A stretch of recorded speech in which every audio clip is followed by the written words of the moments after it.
to think of examples of when you celebrated. And I just want to say, you're not alone. You're not alone. I think this is hard for us. And why is it hard? Well, one of the reasons it's hard is because we're busy, right? There's always the next thing. I think sometimes it's hard because we're stressed out. We might be stressed out about the next thing, or we might be stressful because of what it took to get through the last thing.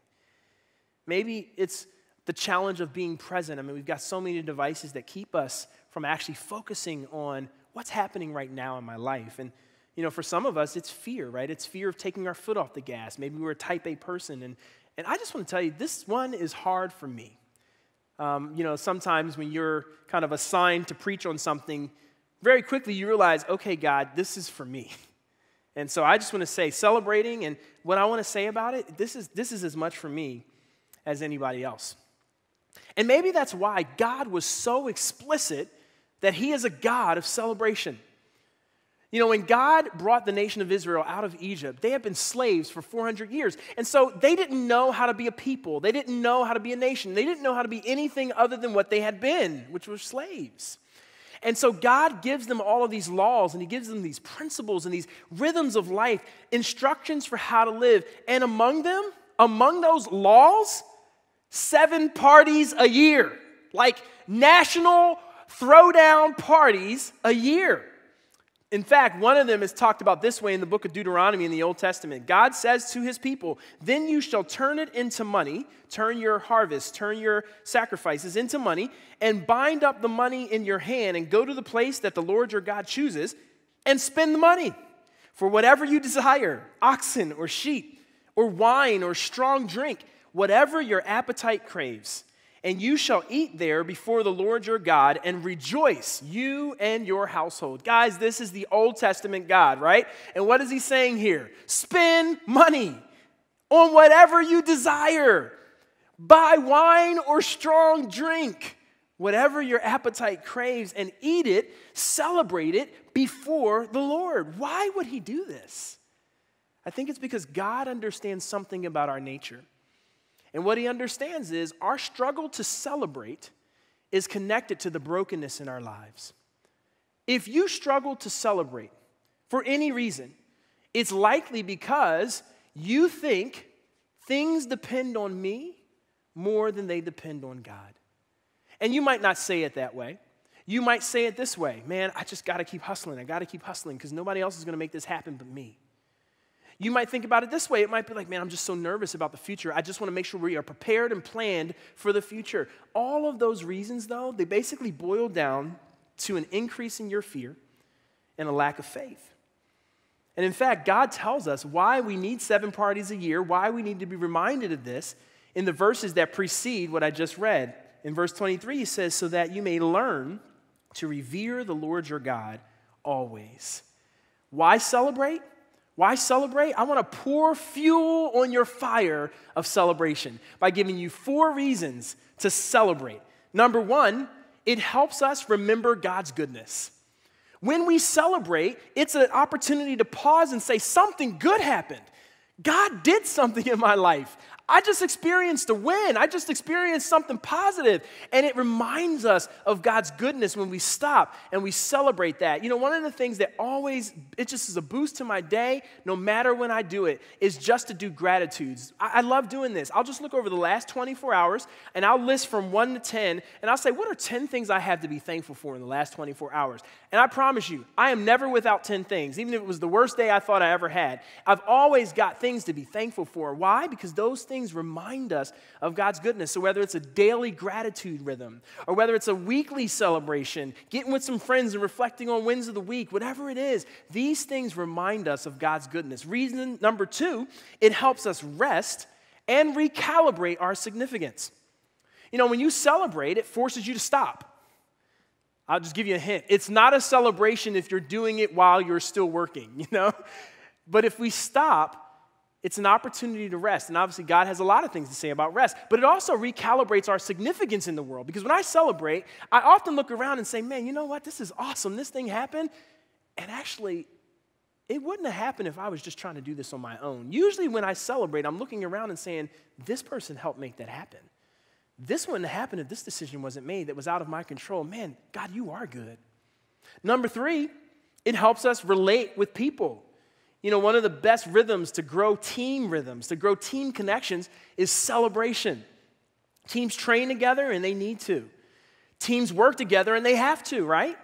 But the teams that celebrate together, those teams love being together, and they actually over time outperform teams that don't celebrate. And then number 4, it enhances our readiness for what's next. You know, celebration is a great way to pause and reflect, and if necessary, pivot to what's next. And so there are all kinds of reasons for us to celebrate, but I want to just ground us in the spiritual power of celebration by looking at yet another place where God's people, the nation of Israel, was encouraged to celebrate. This comes from Nehemiah chapter 8, verse 10, and it says, "Go your way, eat the fat and drink sweet wine, and send portions to anyone who has nothing ready, for this day is holy to our Lord." And it says, "Do not be grieved, for the joy of the Lord is your strength." This is an opportunity when the people of God could have felt grieved, and instead their leader at the time, Nehemiah, says, no. You know how we strengthen ourselves in this moment? We celebrate. We remember God's goodness. We rest and we recalibrate our significance. We relate to each other, send portions to those who don't have any, and together we'll be ready for what's next. Now, I told you that this is hard for me, so as I wrap up, I just want to give you some examples on how this might play out for you, and I just want to say right up front, I do these things because while celebration is a challenge for me, Maria, my wife, is amazing at this. If you haven't met my wife, she's Puerto Rican, and I call her the Puerto Rican Martha Stewart. Like, my wife is just so good at celebrating moments and capturing the beauty of the moment and how she celebrates. This is really cool. So 2 rhythms that we have as a family that I'll just offer up as ways we've seen this play out for us. Number 1 is usually at dinner, and we try to eat dinner together every night, we do something called lows and highs. Now, you've probably heard of this, but you've probably called it highs and lows. As a family, we just said, no. We want to end on a high. So we start by talking about, hey, what was challenging in your day?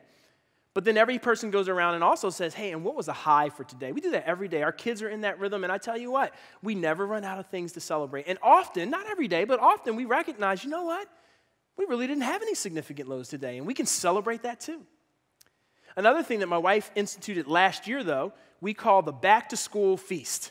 The back-to-school feast. And parents, believe it or not, we do this with our kids. I know some parents are like, yeah, I have a back-to-school feast. It's called Get Those Kids Back in School, and I'm going to celebrate that. Amen to that, by the way. But we do this one with our kids. And basically, she had this vision that we want to kick off the school year in a posture of gratitude. And so the way we do that is when school's starting, we just get together and we have a big feast, and we bring out china for this. We don't eat, we use paper plates in our house a lot. So, but we bring out the china for the back-to-school feast. And my wife makes place settings for each of the kids, and they all have kind of unique things about their school year. Maybe they get a coloring book, or they get something that's kind of age-specific. It's just an opportunity for us to celebrate. We reflect on all of the blessings of the summer. What are the high points of the summer that we remember as a family?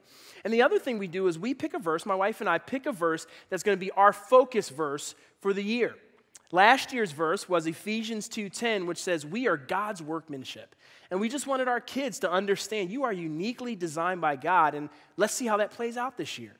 And this year, our verse is, love the Lord your God with all your heart, with all your soul, and with all your strength. But this is just an opportunity for us to celebrate.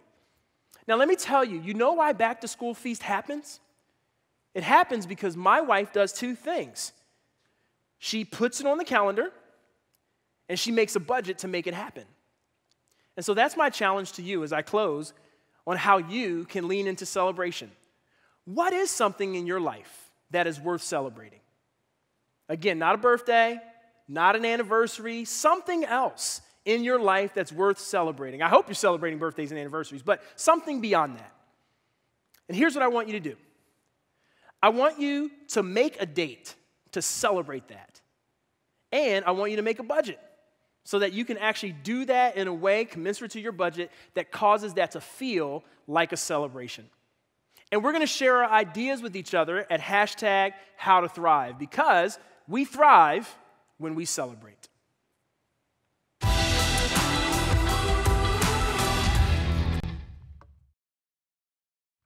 Hey, thanks for watching today. You know, if you found this helpful, we have a bunch of other stuff that you can watch and get engaged with. You could also share this if this has been helpful for you. Maybe it might be helpful with a friend of yours, and you can always subscribe to get the latest of the content we're producing. Thanks for being with us today.